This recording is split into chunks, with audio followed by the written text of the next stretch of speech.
Hi guys, welcome back to my channel. If you see me with a wig cap on, you already know that it's going to be a wig review and a wig install, guys. This hair was sent to me by LuvmeHair. This is what the box looks like. I really like their packaging.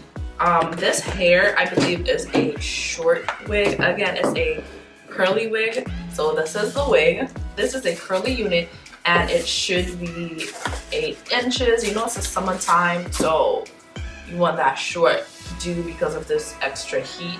But this is the hair out of the packaging. I really like the color. The color is really bomb. This is a cute bob and I feel like it's gonna look super cute because it's the summertime.